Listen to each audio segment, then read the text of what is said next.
하나님이 주는 말씀 열왕기하 4장 38절부터 44절입니다. 구약성경 567쪽입니다. 열왕기하 4장 38절부터 44절입니다.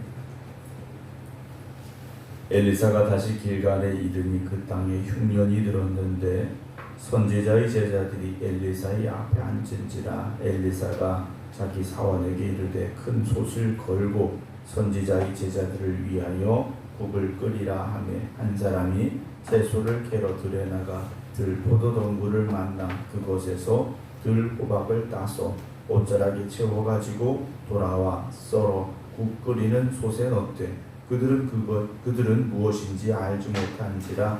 이에 퍼다가 무리에게 주어 먹게 하였더니 무리가 국을 먹다가 그들이 외쳐 이르되 하나님의 사람이여 솥에 죽음의 독이 있나이다 하거든이 먹지 못하는지라. 엘리사가 이르되 그러면 가루를 가져오라 하여 솥에 던지고 이르되 퍼다가 무리에게 주어 먹게 하라 하매 이에 솥 가운데 독이 없어지니라. 한 사람이 바알 살리사에서부터 와서 처음 만든 떡 곧 보리떡 20개와 또 자루에 담은 채소를 하나님의 사람에게 드린지라. 그가 이르되 무리에게 주어 먹게 하라. 그 사환이 이르되 내가 어찌 이것을 100명에게 주겠나이까 하나. 엘리사는 또 이르되 무리에게 주어 먹게 하라. 여호와의 말씀이 그들이 먹고 남으리라 하셨느니라. 그가 그들 앞에 주었더니 여호와께서 말씀하신 대로 먹고 남았더라. 아멘. 할렐루야. 계속된 이제 하나님께서 엘리사를 통하여 어떤 기적의 역사를 이루어가고 계신가가 말씀에 기록이 되어져 있습니다.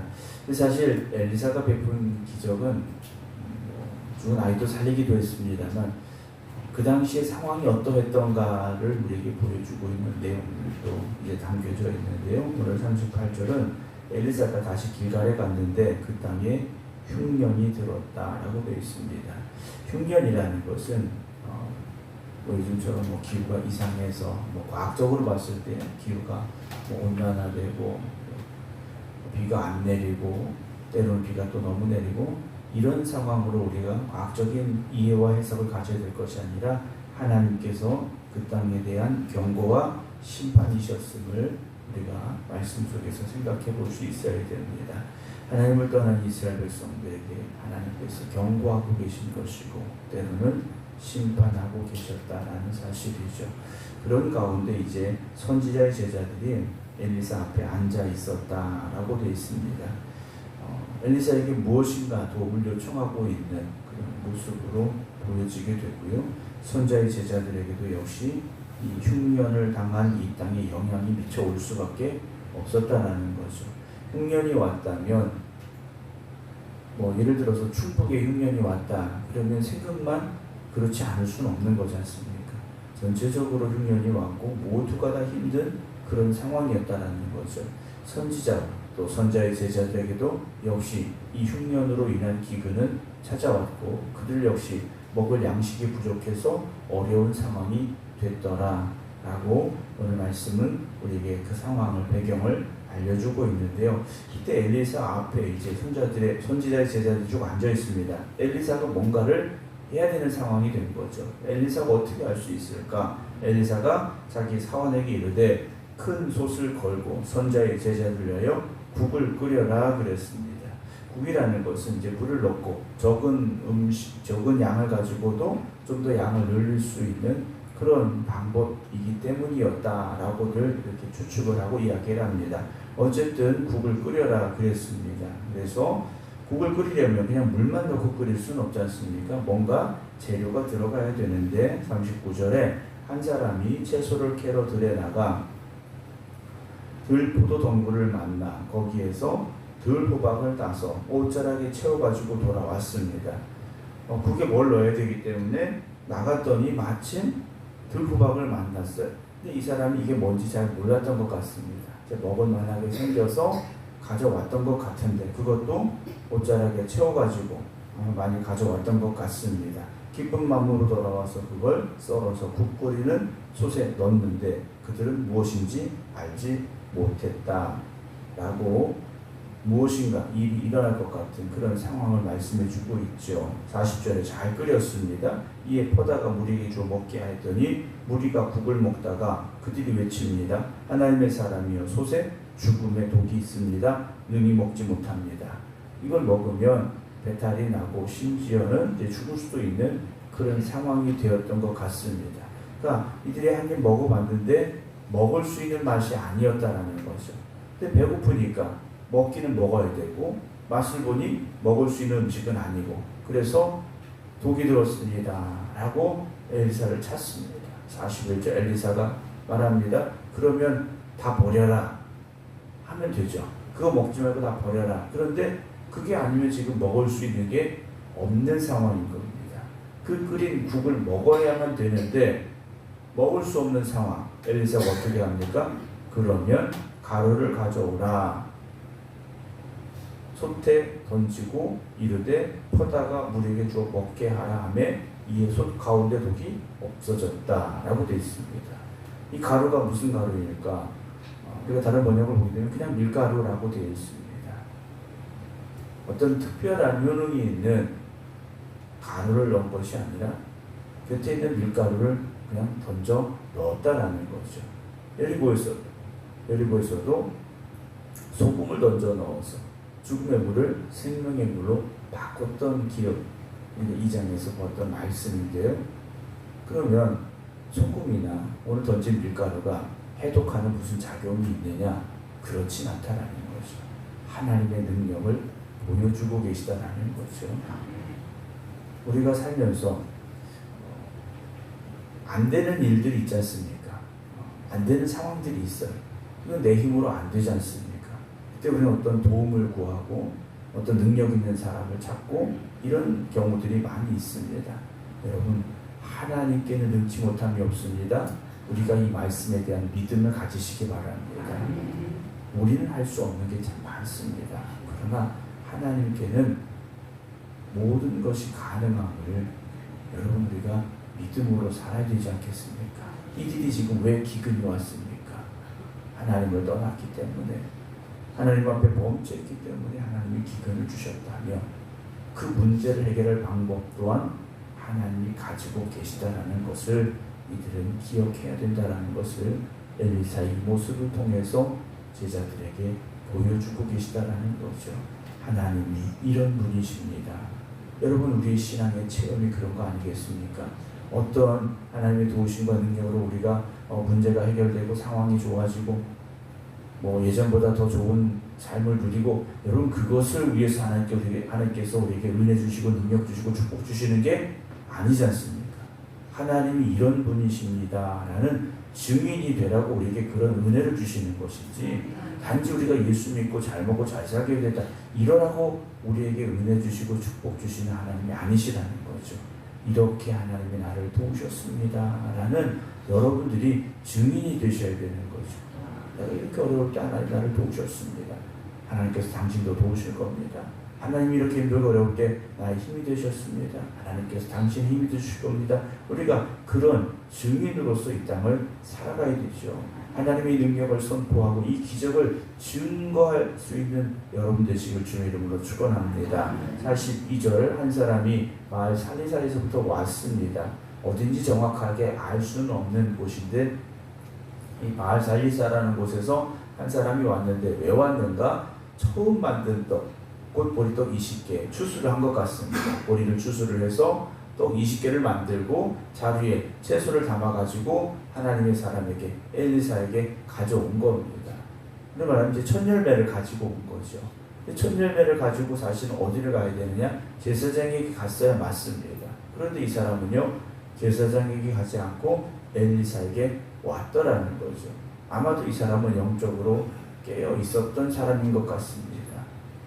하나님 앞에 예배드리려면 어디를 가야 되는가? 이 사람은요, 엘리사에게 왔다라는 거죠. 하나님 앞에 감사함으로 여기 왔다라는 겁니다.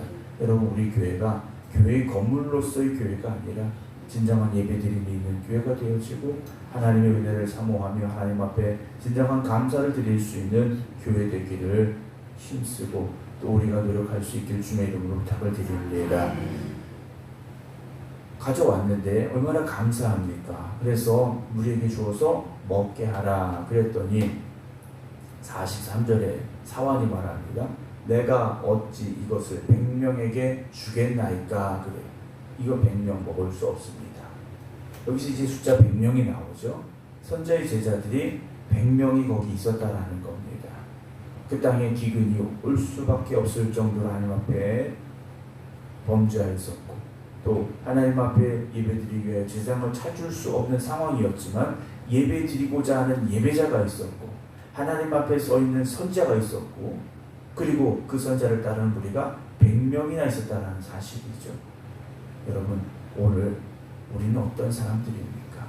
세상이 아무리 패역할지라도 세상이 하나님을 대적하고 있다 할지라도 끝까지 하나님 편에 서 있는 믿음의 삶을 살아갈 수 있는 여러분 되시기 바랍니다. 이 사원이 말한 게 뭡니까? 이것 가지고 100명 못 먹습니다. 그래요. 보리떡 20, 일단 숫자적으로 봐도 20명 먹으면 맞을 것 같습니다. 그런데 100명한테 어떻게 이걸 먹으라고 합니까? 그랬더니 엘리사가 뭐라고 말하느냐? 다시 말합니다. 무리에게 주어 먹게 하라. 여호와의 말씀이 그들이 먹고 남으리라 하셨다. 그냥 엘리사가 어떤 사람이 가져왔으니까 이거 먹어라 한 게 아니에요. 하나님께서 먹어라 하신 겁니다. 그리고 먹고도 남을 거야 하셨다라는 거죠. 그 순간도 하나님은 엘리사에게 말씀하셨고 엘리사는 하나님의 음성을 들을 수 있는 사람이었다라는 거지 않습니까? 여러분, 우리가 꼭 기도하는 그 자리에서 그 시간에만 하나님의 음성을 들을 수 있는 건 아닙니다. 여러분, 길을 가다가도 우리가 영적으로 깨어있으면 하나님의 사인이 들려줄 수 있습니다. 우리가 밭에서 일을 하다가도 하나님의 음성이 들려줄 수 있지 않습니까? 그런데 우리가 왜 세상에서 내 마음대로 살아가느냐? 하나님의 음성 듣기를 힘쓰지 않기 때문이라는 거죠. 교회에 와서만 하나님이 말씀하시는 걸 들으려고 하고 세상에서는 내 생각대로 살려고 한다는 겁니다. 그래서 매 순간 우리 하나님 앞에 물어야 되지 않겠습니까? 내가 이 말을 하려고 할 때도 하나님 내가 이 말을 해야 할까요? 하지 말아야 될까요? 우리가 한 번쯤 기도하고 말할 수 있어야 되고 우리가 무엇을 행할 때도 하나님 이것을 행하는 것이 하나님의 영광을 위한 것일까요? 우리가 하나님 앞에 물을 수 있다면 얼마나 좋겠습니까? 우리가 어떻게 살아갑니까? 내 생각대로 살아가는 거죠. 엘리사는 그 순간에도 하나님의 음성을 들었고 하나님의 명령이시니까 먹으라고 했더라는 거예요. 사환은요 하나님의 음성을 듣지도 못했고 현실적인 것만 생각했다라는 거죠. 여러분, 믿음의 사람은 믿음의 눈으로 바라볼 수 있어야 됩니다. 현실적인 것만 지금 내 앞에 펼쳐진 상황만 보고서 안 된다, 불가능하다 생각하지 말라는 거죠. 하나님은 불가능한 것을 가능하게 하시는 하나님이십니다. 안 되는 것을 되게 하시는 하나님이지 않습니까? 죽은 자를 살리는 하나님이시지 않습니까? 여러분, 오늘도 그 하나님의 능력이, 그 은혜가 여러분들에게 이 마음을 믿으시기 바랍니다. 44절, 그가 그들 앞에 주었더니 여호와께서 말씀하신 대로 그들이 먹고 남았더라. 하나님이 말씀하시면 말씀대로 되는 거지 않습니까? 말씀에 대한 의심이 아니라 그 말씀이 정말 그렇게 될까? 불확실한 그런 가능성을 우리가 의심하는 것이 아니라 하나님의 말씀은 말씀대로 되어집니다. 여러분, 믿으시기 바랍니다. 오늘도 우리의 삶은 여전히 힘들고 어려울 수 있습니다. 뭔가 확실히 보여지지 않을 수 있습니다.